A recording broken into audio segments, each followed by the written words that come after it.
নমস্কার বন্ধুরা, আমি নীলা আর আপনারা দেখছেন নেচার উইথ নীলা। বন্ধুরা, অনেকদিন পরে নেচার উইথ নীলাতে নীলাস গার্ডেনের একটা আপডেট ভিডিও নিয়ে আমি এসেছি। আর আজকে বেশিরভাগটাই কিন্তু লঙ্ঘনের কিছু ভ্যারাইটি দেখাবো, কিছু পেয়ারা, আম, এগুলোর ওপরেও আজকের ভিডিও আছে। ভিডিওটা শুরু করার আগে আমি আপনাদের একটা কথা বলতে চাই, nature with Nila Facebook page একটা আছে, যেখানে বহু মানুষ এমন আছেন যারা আগে নীলাস গার্ডেন থেকে গাছ কিনেছিলেন, তাদের কিছু কিছু লোকের ফল এসেছে। তারা অনেক বন্ধুরা এমন আছেন যারা ভিডিও শেয়ার করেন, সেগুলোই আমি নেচার উইথ নীলা ফেসবুক পেজে আপনাদের জন্য শেয়ার করি, যেটা দেখে আপনাদের ভালো লাগবে। গাছে ফল হয়েছে, কারণ আমরা যারা গাছ ভালোবাসি তারা যখন গাছে ফল হয় সেটা দেখলে আমাদের খুবই আনন্দ হয়। আরও একটা কারণে সেটা দেওয়া, কারণ এই যে গাছগুলো আপনাদের দেখাচ্ছি, আপনারা সেগুলো পারচেস করছেন, লাগাচ্ছেন, তারপরে সেই গাছগুলোতে ফল হচ্ছে কিনা, কেমন ফল হচ্ছে, কতদিন পর হচ্ছে, সেগুলো জানার জন্য কিন্তু আপনারা নেচার উইথ নীলা ফেসবুক পেজটা ফলো করতে পারেন। চলুন বন্ধুরা, আজকে কিছু গাছ আছে সেগুলো আপনাদেরকে একে একে দেখিয়ে দিই। সবার প্রথমে আমি যেটা দেখাবো, লঙ্ঘনের কিছু ভ্যারাইটি আছে, যার মধ্যে লাল লঙ্ঘনেরও ভ্যারাইটি আছে। অনেক আগে কিন্তু রুবি লঙ্ঘন বলে একটা লঙ্ঘন সেল করা হতো বিভিন্ন নার্সারিতে। সেই লঙ্ঘনটা কিন্তু বীজটা খুব মোটা হয় এবং খোসাটা কিন্তু পাতলা হয়, খুব একটা উন্নত মানের লঙ্ঘন ছিল না। কিন্তু এখন রুবির অনেক ভ্যারাইটি বেরিয়ে গেছে, মানে লাল রঙের লঙ্ঘনের প্রচুর ভ্যারাইটি বেরিয়েছে, যেগুলো কিন্তু বীজ ছোট হয়, পাল মানে বেশ ভালো মোটা হয় এবং ফ্লেভার আছে, খেতেও কিন্তু ভালো। সেই ধরনের কিছু ভালো জাতের লঙ্ঘন আজকে আমি আপনাদেরকে দেখাবো। সবার প্রথমে যেটা দেখাবো সেটা হচ্ছে রুবি ক্রিস্টাল। রুবি ক্রিস্টাল খুব ভালো জাতের একটা লঙ্ঘন। গাছের পাতাটা ভালো করে দেখে নিন, একটা রেডিশ ভাব এর মধ্যে আছে। এটা যত বড় হবে আস্তে আস্তে সবুজের দিকে চলে যাবে। রুবি ক্রিস্টাল, রুবি ক্রিস্টালের ফলটা কিন্তু টুকটুকে লাল রঙের হয়, বীজ ছোট হয়, কিন্তু এক দুবার ফল যখন প্রথম প্রথম আসবে তখন কিন্তু খুব ছোট বীজ হবে না। আস্তে আস্তে যত গাছটা ম্যাচিওর হবে, মোটামুটি 3 বছর, 2.5-3 বছর যখন বয়স হবে, তখন কিন্তু এই বীজটা একদমই ছোট হবে। Ruby crystal.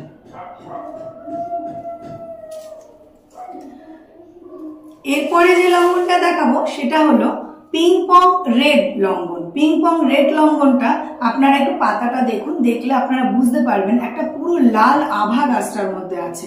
আপনারা দেখেই কিন্তু বুঝতে পারছেন। আমার কাছে পিং পং পিঙ্ক লঙ্ঘনটাও আছে। আমি আপনাদেরকে না দুটো একসাথে দেখাই, যাতে আপনারা যেখান থেকেই কিনুন কোনো রকম কনফিউশন যেন না হয়, কোনো রকম ভুল যেন না হয়।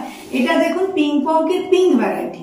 পিং পংকের পিঙ্ক ভ্যারাইটিটা কিন্তু ম্যাচিওর হয়ে যাওয়ার পরে সবুজ হয়ে যাচ্ছে আস্তে আস্তে। দেখুন, এই দুটো গাছের মধ্যে কিন্তু একটু পার্থক্য আছে। এটা হচ্ছে পিং পংকের রেড ভ্যারাইটি, এটা হচ্ছে পিং পংকের পিঙ্ক ভ্যারাইটি। দুটোই কিন্তু অল টাইম লঙ্ঘন, দুটোই খেতে ভালো, বীজ ছোট হয়। আপনারা বাগানে, জমিতে বা টেরেস গার্ডেন, যেটা ছাদ বাগান আছে, সেখানেও আপনারা লাগাতে পারেন। একটা হচ্ছে রেড পিং পং লঙ্ঘন, পুরো লাল রঙের হয় ফলটা। একটা হচ্ছে পিঙ্ক পিং পং লঙ্ঘন, এটা পুরো দুধে আলতা কালারের হবে। সাইজ কিন্তু পিং পং লঙ্ঘনের বেশ বড় হয়, বীজ ছোট হয়, খেতে ভালো হয়। নীলাস গার্ডেনে আপনারা red ping pong, pink ping pong এই দুটো ভ্যারাইটি পেয়ে যাবেন লঙ্ঘনের। এরপরে যেটা আছে সেটা হলো 4 সিজন লঙ্ঘন। 4 সিজন লঙ্ঘন আপনারা জানেন, সবাই জানেন। পিং পংকের ভ্যারাইটি গুলো কিন্তু অল সিজন হয়, মানে অল টাইম হয়। এটাও কিন্তু অল সিজন একটা লঙ্ঘন, কারণ এটাও অল টাইম বলতে পারেন আপনারা। 4 সিজন লঙ্ঘন। এরপরে যে লঙ্ঘনের ভ্যারাইটিটা আমি দেখাবো সেটা হচ্ছে ভিয়েতনাম জাম্বো। ভিয়েতনাম জাম্বোর ভ্যারাইটি, পাতাটা দেখলে আপনারা বুঝতে পারছেন। ভিয়েতনাম জাম্বোর ভ্যারাইটিটা কিন্তু খুব ভালো। এর বীজ ছোট হয়, কাঁচা থেকেই মিষ্টি হয়। মানে আমি এর ফল খেয়েছি, ছোটবেলাতেই কিন্তু এর বীজটা ছোট হয়। ভিয়েতনাম জাম্বোর ভ্যারাইটিটা কিন্তু যথেষ্ট ভালো একটা ভ্যারাইটি, ভিয়েতনাম জাম্বো। এরপরে যেটা আছে সেটা হলো চাইনিজ লঙ্ঘন। চাইনিজ লঙ্ঘন সম্পর্কে আপনারা অনেকেই জানেন। নীলাস গার্ডেনে চাইনিজ লঙ্ঘনের এই সাইজের গাছ আপনারা পেয়ে যাবেন, চাইনিজ লঙ্ঘন। বন্ধুরা, যে কটা লঙ্ঘনের ভ্যারাইটি ছিল আমি আপনাদেরকে দেখালাম। এরপর যেটা দেখাবো সেটা হচ্ছে হোয়াইট ডায়মন্ড পেয়ারা। হোয়াইট ডায়মন্ড পেয়ারা খুব বড় গাছ হবে না, এই টাইপের সাইজের গাছ হবে। সিডলেস পেয়ারা যেটা বীজ খুব কম হয়। রেড ডায়মন্ডটাও কিন্তু খেতে খুব ভালো, এতদিন আপনারা জানেন। কিন্তু রেড ডায়মন্ডের কি হয়, ফলটা একটু কম হয়, ফলন কম হয়, মানে ফুল অনেক আসে কিন্তু ঝরে যায়, ফলটা কম হয়। হোয়াইট ডায়মন্ডের কিন্তু সেটা হয় না। হোয়াইট ডায়মন্ডের কিন্তু কমার্শিয়ালি মানে চাষের জন্য আপনারা লাগাতে পারেন। এর যেমন ফুল আসে ফলও কিন্তু ভালোই হয়। হোয়াইট ডায়মন্ড গোয়াভা বা হোয়াইট ডায়মন্ড পেয়ারা। আর এর সাথে যেটা দেখাবো সেটা হচ্ছে KG10 জাম। KG10 জামটাও খেতে ভালো হয়, অনেকে আমি আগে দিয়েছিলাম, তাদের কিন্তু ফলও ফলেছে। এর বীজটাও ছোট হয়, খেতেও ভালো হয়। KG10 জাম, তবে ওই 1 কেজিতে 10টা হয়, সে কথা আমি বলে সেল করার পক্ষপাতী নই, কারণ 1 কেজিতে 10টা অত বড় বড় সাইজের হয় না, ওর থেকে একটু ছোট হয়, কিন্তু ভালো। জামটাতে কষ ভাব থাকে না, খেতে ভালো হয়, মিষ্টি, বীজটা ছোট হয় এবং সাধারণ যে বাজারে জামগুলো বিক্রি হয় তার তুলনায় কিন্তু সাইজ বেশ ভালো বড় হয়। KG10 জাম নীলাজ গার্ডেনে আপনারা পেয়ে যাবেন। এবারে বন্ধুরা আমি আপনাদেরকে আমের যে ভ্যারাইটিগুলো আছে, আচ্ছা তার আগে আমি আপনাদের ভিয়েতনাম মালটাটা দেখিয়ে নিই। আপনারা জানেন ভিয়েতনাম মালটা খুব ভালো একটা ভ্যারাইটি। ভিয়েতনাম মালটা নীলাজ গার্ডেনে এখন এরম সাইজের গাছ, প্রায় 4 ফুটের 1-1.5 বছরের পুরনো গাছ ভিয়েতনাম মালটার আপনারা পেয়ে যাবেন। আর আমি এইটুকু বলতে পারি যে যাদের বাড়িতে এখনো পর্যন্ত ভিয়েতনাম মালটা লাগানো নেই, তারা অবশ্যই একটা করে ভিয়েতনাম মালটা তাদের ছাদ বাগানে হোক, আঙিনা বাগানে হোক, আপনারা লাগাতে পারেন। খুব ভালো, বিনা যত্নে ফল হয়, কোনো ওষুধ স্প্রে করে তার ফল টেকাতে হয় না, ফল খেতেও ভালো হয়। বছরে 2 থেকে 3 বার ভালো মতন আপনারা এখান থেকে মৌসুম্বি লেবু বা মালটা যেটাই বলুন নিতে পারেন। কারণ আমাদের বাড়িতেও বাচ্চা আছে, প্রত্যেকের বাড়িতেই বাচ্চা আছে, তাদের যে লেবু যেটা হয় মৌসুম্বি লেবু বা মালটা, এটা খাওয়ানোটা ভালো। সেই কারণেই বলছি যে প্রত্যেকেই ছাদে করুন আর যেখানেই করুন, ভিয়েতনাম মালটা অবশ্যই একটা করে লাগিয়ে রাখবেন।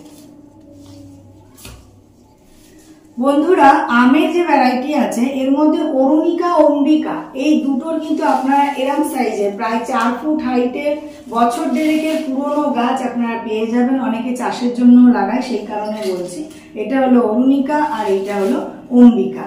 গ্রাফটিং দেখুন, প্রায় 1.5 বছরের পুরনো গাছ, 4 ফুট হাইটের গাছ আপনারা পেয়ে যাবেন অরুণিকা, অম্বিকা।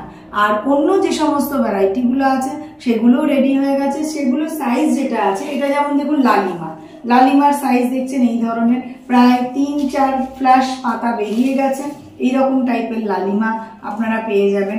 এরকম আপনারা শ্রেষ্ঠা, অরুণিমা, আরো যেসব আছে লালিমা, প্রতিভা, শ্রেষ্ঠা, অরুণিমা, পীতাম্বর, এই সমস্ত ভ্যারাইটি গুলো কিন্তু আপনারা নীলাজ গার্ডেনে পেয়ে যাবেন। আরো অনেক আম আছে, আমি শুধু গাছের সাইজ অম্বিকা, অরুণিকা ছাড়া বাকি আমগুলোর গাছের যে সাইজ আছে সেটা কিরকম হবে সেটা বলার জন্য বা দেখানোর জন্যই আপনাদেরকে গাছের স্যাম্পেলটা দেখাচ্ছি। এটা হলো মিয়াজাকি, এই টাইপের মিয়াজাকি দেখুন, এই টাইপের মিয়াজাকি সাইজে আপনারা পেয়ে যাবেন। মোটামুটি 3 ফুট হাইটের হবে, 2টো করে ফ্ল্যাশ, মিনিমাম 2টো করে ফ্ল্যাশের পাতা ছাড়া গাছ হবে। ফ্ল্যাশ আমি বলে দিই, এই যে গ্রাফটিং যে পোর্শনটা আছে, গ্রাফটিং এর পর থেকে অন্তত পক্ষে 2 বার এরকম আম্রপল্লব যে গাছের বেরোবে সেটাই কিন্তু ম্যাচিওর গ্রাফটিং এর প্ল্যান। কারণ আপনারা অনেকেই আছেন বিভিন্ন জায়গা থেকে গাছ কেনেন, তাই যেখান থেকেই গাছ কিনুন গ্রাফটিং এর পর থেকে মোটামুটি 2 ফ্ল্যাশের পাতা ছাড়বে, এরা ম্যাচিওর গাছ দেখে আপনারা সংগ্রহ করবেন। তাহলে মিয়াজাকি, নামডগমাই সিমিউম দেখুন, এরও এরকম টাইপের গাছ আছে। নামডগমাই পার্পেল, যেটা নামডগমাই সিমিউম আর নামডগমাই পার্পেল কিন্তু একই ভ্যারাইটি। অনেকে 2টো ভ্যারাইটি বলে আলাদা আলাদা কিনে ফেলেন বা আলাদা আলাদা দেখানো হচ্ছে, সেটা নয়। নামডগমাই পার্পেল যাকে বলে, নামডগমাই সিমিউম হচ্ছে ওর অরিজিনাল যে নাম হচ্ছে সিমিউম। বন্ধুরা ভিডিওটা কেমন লাগলো অবশ্যই কমেন্টসে বলবেন। প্রত্যেকেই ভালো থাকুন, সুস্থ থাকুন। আমার এই ভিডিওটা দেখার জন্য আপনাদের সকলকে অনেক ধন্যবাদ। নমস্কার।